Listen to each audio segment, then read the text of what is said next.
एक समय महर्षि श्री वेद व्यास जी हस्तिनापुर पधारे। उनका आगमन सुन महाराज धृतराष्ट्र उनको आदर सहित राजमहल में ले गए। स्वर्ण सिंहासन पर विराजमान कर चरणोदक ले उनका पूजन किया। श्री व्यास जी से माता कुंती तथा गांधारी ने हाथ जोड़कर प्रश्न किया, हे महामुने, आप त्रिकालदर्शी हैं, अतः आपसे हमारी प्रार्थना है कि आप हमको कोई ऐसा सरल व्रत तथा पूजन बताएं जिससे हमारा राज्य, लक्ष्मी, सुख संपत्ति, पुत्र पौत्रादि व परिवार सुखी रहे। इतना सुन श्री वेद व्यास जी कहने लगे, हम एक ऐसे व्रत का पूजन व वर्णन कहते हैं जिसे सदा लक्ष्मी जी का निवास होकर सुख समृद्धि की वृद्धि होती है। यह श्री महालक्ष्मी जी का व्रत है जिसे प्रतिवर्ष आश्विन कृष्ण अष्टमी को विधिवत किया जाता है। हे महामुने, इस व्रत की विधि हमें विस्तार पूर्वक बताने की कृपा करें। तब व्यास जी बोले, हे देवी, यह व्रत भाद्रपद शुक्ल अष्टमी से प्रारंभ किया जाता है। इस दिन स्नान करके 16 सूत के धागों का डोरा बनाएं, उसमें 16 गांठ लगाएं, हल्दी से पीला करें। प्रतिदिन 16 दूब व 16 गेहूं डोरे को चढ़ाएं। आश्विन कृष्ण अष्टमी के दिन उपवास रखकर मिट्टी के हाथी पर श्री महालक्ष्मी जी की प्रतिमा स्थापित कर विधि पूर्वक पूजन करें। इस प्रकार श्रद्धा भक्ति सहित महालक्ष्मी जी का व्रत पूजन करने से आप लोगों की राज्य लक्ष्मी में सदा अभिवृद्धि होती रहेगी। इस प्रकार व्रत का विधान बताकर श्री वेद व्यास जी अपने आश्रम को प्रस्थान कर गए। इधर समयानुसार भाद्रपद शुक्ल अष्टमी से गांधारी तथा कुंती अपने अपने महलों में नगर की स्त्रियों सहित व्रत का आरंभ करने लगी। इस प्रकार 15 दिन बीत गए। 16वें दिन आश्विन कृष्ण अष्टमी के दिन गांधारी ने नगर की सभी प्रतिष्ठित महिलाओं को पूजन के लिए अपने महल में बुलवा लिया। माता कुंती के यहाँ कोई भी महिला पूजन के लिए नहीं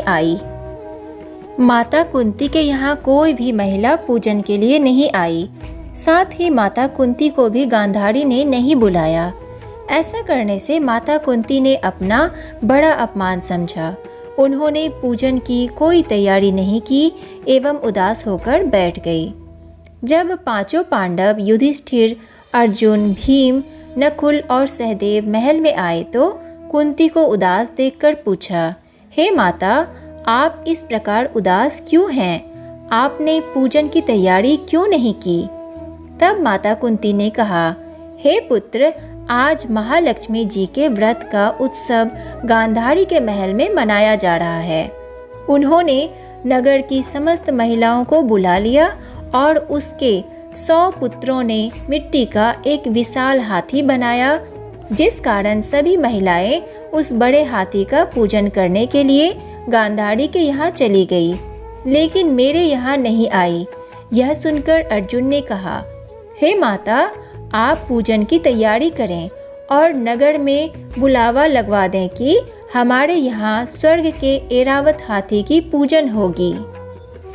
इधर माता कुंती ने नगर में ढिंढोरा पिटवा दिया और पूजा की विशाल तैयारी होने लगी। उधर अर्जुन ने वान के द्वारा स्वर्ग से ऐरावत हाथी को बुला लिया।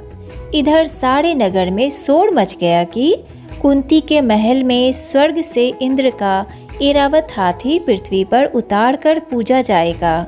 समाचार को सुनकर नगर के सभी नर नारी, बालक एवं वृद्धों की भीड़ एकत्र होने लगी। उधर गांधारी के महल में हलचल मच गई। वहां एकत्र हुई सभी महिलाएं अपनी अपनी थालियां लेकर कुंती के महल की ओर जाने लगी। देखते ही देखते कुंती का सारा महल भर गया। माता कुंती ने ऐरावत को खड़ा करने हेतु अनेक रंगों के चौक पुरवाकर नवीन रेशमी वस्त्र बिछवा दिए। नगरवासी स्वागत की तैयारी में फूल माला, अबीर, गुलाल, केसर हाथों में लिए पंक्तिबद्ध खड़े थे। जब स्वर्ग से ऐरावत हाथी पृथ्वी पर उतरने लगा तो उसके आभूषणों की ध्वनि गूंजने लगी। ऐरावत के दर्शन होते ही जय जयकार के नारे लगने लगे। सायंकाल के समय इंद्र का भेजा हुआ हाथी ऐरावत माता कुंती के भवन के चौक में उतर आया। तब सब नर नारियों ने पुष्पमाला, अबीर, गुलाल, केसर आदि सुगंधित पदार्थ चढ़ाकर उसका स्वागत किया। राज्य पुरोहित द्वारा ऐरावत पर महालक्ष्मी जी की मूर्ति स्थापित करके वेद मंत्रोच्चार द्वारा पूजन किया गया। नगरवासियों ने भी महालक्ष्मी पूजन किया। फिर अनेक प्रकार के पकवान लेकर ऐरावत को खिलाए और यमुना का जल उसे पिलाया गया। राज्य पुरोहित द्वारा स्वस्ति वाचन करके महिलाओं द्वारा महालक्ष्मी का पूजन कराया गया। 16 गांठों वाला डोरा लक्ष्मी जी को चढ़ाकर अपने अपने हाथों में बांध लिया। ब्राह्मणों को भोजन कराया गया। दक्षिणा के रूप में स्वर्ण आभूषण, वस्त्र आदि दिया गया। तत्पश्चात महिलाओं ने मिलकर मधुर संगीत, लहरियों के साथ भजन कीर्तन कर संपूर्ण रात्रि महालक्ष्मी व्रत का जागरण किया। दूसरे दिन प्रातः राज्य पुरोहित द्वारा वेद मंत्रोच्चार के साथ जलाशय में महालक्ष्मी जी की मूर्ति का विसर्जन किया गया। फिर ऐरावत को विदा कर इंद्रलोक को भेज दिया गया। इस प्रकार जो स्त्रियां श्री महालक्ष्मी जी का विधि पूर्वक व्रत एवं पूजन करती हैं, उनके घर धन धान्य से पूर्ण रहते हैं तथा उनके घर में महालक्ष्मी जी सदा निवास करती है। तो आज के लिए बस इतना ही। अगर वीडियो अच्छी लगी हो तो वीडियो को लाइक कीजिए, सनातन रहस्य को सब्सक्राइब कीजिए और ज़्यादा से ज़्यादा शेयर कीजिए। राधे राधे।